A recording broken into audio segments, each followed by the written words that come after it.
Abanawa, Shabashamayim, Kodash, Hayashaka, Yahawa Malakwaka, Taba'a Ramazaka, Haya Aisha Ba'aramza, Kawa, Haya Bashamayim, Nathananawa, Lakam, Kal Yuwam, Wasalak Nawa, Kawabwat Nawa, Kasalak Nawa, Kawabwati Nawa, Wala'a. Sabaya nawa, Banasaya one, Abal, Haushai nawa, Maya, Rai Kaya, Naka, Hamalakwa, Waha Allah, Wahadaba Aras, La Iwalamium, Aman. Mira and Borgeson on today's News Talk, TNT Radio. Welcome to the O'Meara and Borgeson Show. I'm Christina Borgeson. And I'm Tilly O'Meara.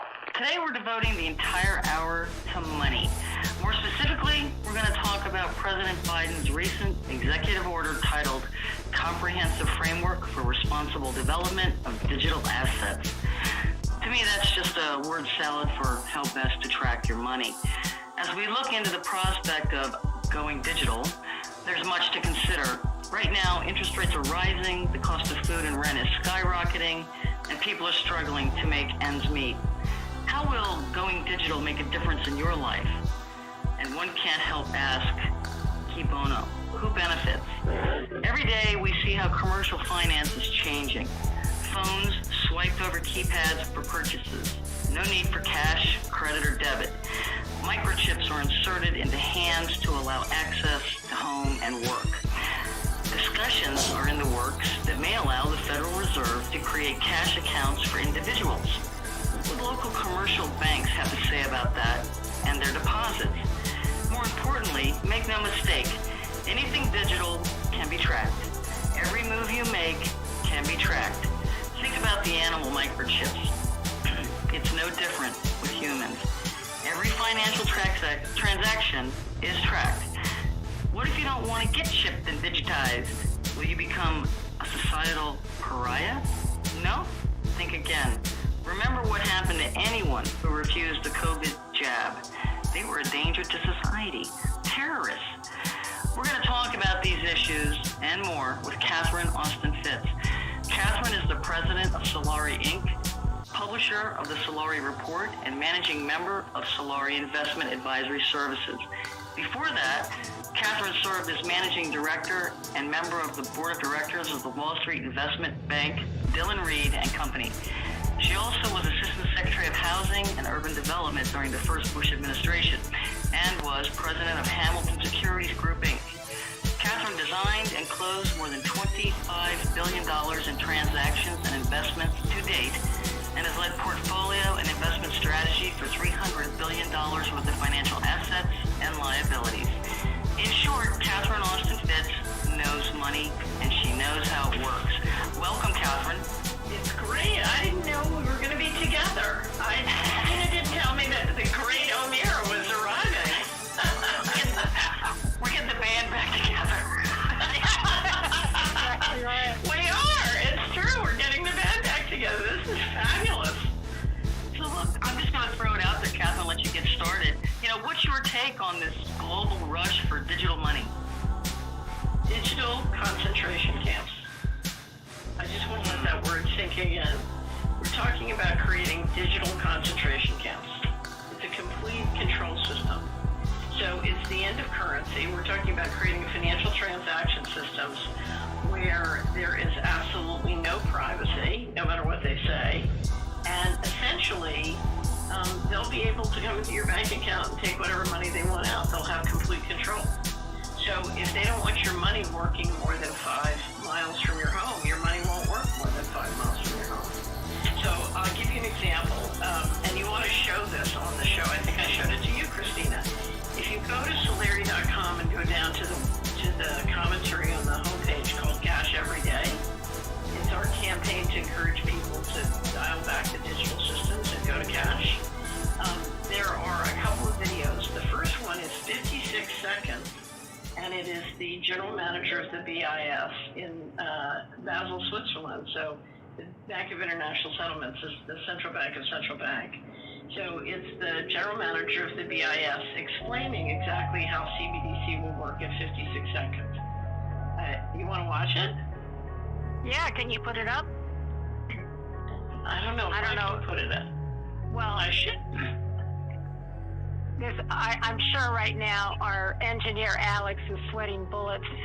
I should have done this. Okay, well, everybody should go watch that video. It's only 56 seconds. Just give us a gist of what he says. What he says is they can make the rules of how the money is used.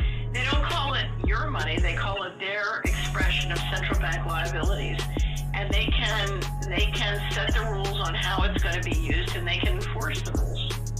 Now, beneath that video is another video, which is Richard Werner, the top academic scholar in the world, in my opinion, on central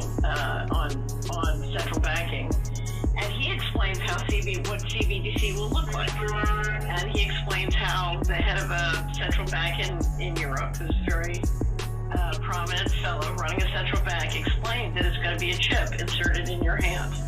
Mark of the beast. That it's going to be a chip inserted in your hand. Mark of the beast.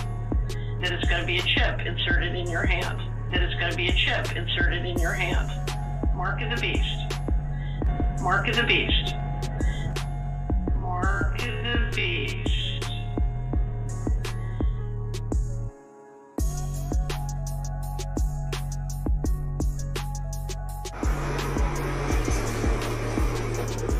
Okay. There we go. What are you doing? Magic. Huh? Magic. Ah, magic. Welcome back. When was the last time you wrote an actual check or bought something with cash? Swiping and tapping our cards and our apps are not just the easiest way to spend money, they're the safest way, unless, of course, we misplace our phones or our wallets, and then it's a nightmare. And soon your hand may be all that you need to buy anything that you can afford and many things that you can't. Because a company called Walletmore is developing a very teeny tiny chip. You see it there in the X-ray? That should creep you out. And the chip gets embedded just under your skin and makes your whole hand a credit card. Oh, weird. Yeah, it's like a grain of rice. Yeah, a grain of rice. Embedded in his hand is a microchip that serves as his keys, his ID, and his What Fed now will do is it will enable all the banks, any bank in the United States, not just the big ones, to offer instantly available funds and real-time payments to their customers. I think we can get this into the hands of the public very quickly. What it really is the next step toward a cashless world. You're going to have government controlling just about everything. Surveillance of purchases. Anytime you make a purchase, theoretically, the Federal Reserve, the Treasury could find out. Real-time tracking of tax payments. Say you miss a tax payment. They want to arrest you. Then they know you're going to go into the airport. They can arrest you at the airport. Digital ledgers on your phone, never a good idea. They don't even have to ask the banks. They will know. A bureaucrat in Washington could know exactly who is buying what. If you want your life to essentially be controlled, your economic life to be controlled, and that's most of your life, let's face it, by the government, this is it. I think cash is freedom. It is. I mean, it's you do what you want with it. It's freedom. They don't like freedom.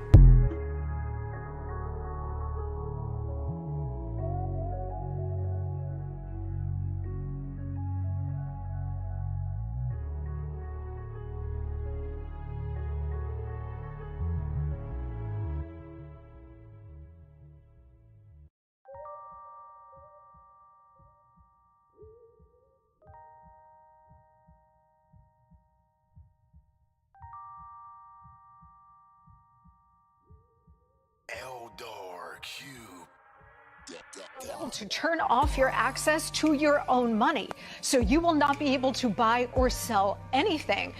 Not be able to buy or sell anything. Buy or sell anything.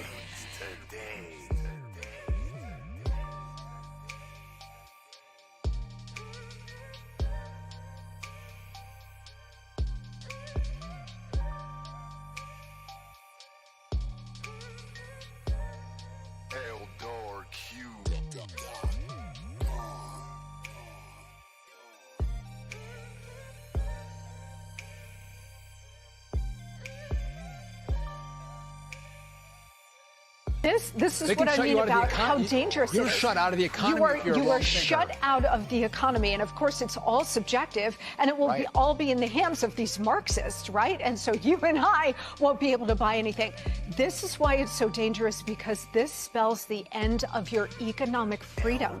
And I'm not sure the American people are really paying close attention to it. I'm glad Senator Cruz and some others, Governor DeSantis, they're paying attention to it. But this is moving very fast down the track, and we need more leaders on the Republican side to stand up, and even responsible Democrats to say, look, this is not the path for the United States. Because if we continue to go down the path, you're going to lose all of your economic freedom, and economic power will be centralized in the hands of the very, very few. And I think there's a lot of conversation about a tax on freedom, a tax on democracy. A lot of conversation about a tax on freedom, a tax on democracy, right? And you look at all those things. Do you think this is one of the greatest threats that we face in the country, is the digitization of the dollar by the Fed? Yes, 100%. And it's moving along a parallel track with the de-dollarization movement, where you have countries now that are dumping the dollar.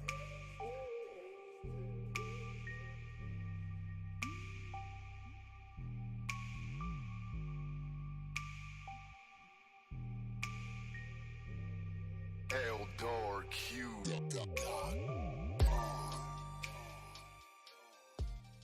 Empire of oppression, in which a tiny group of brutal, self-appointed rulers control every aspect of every life. Every aspect of every life.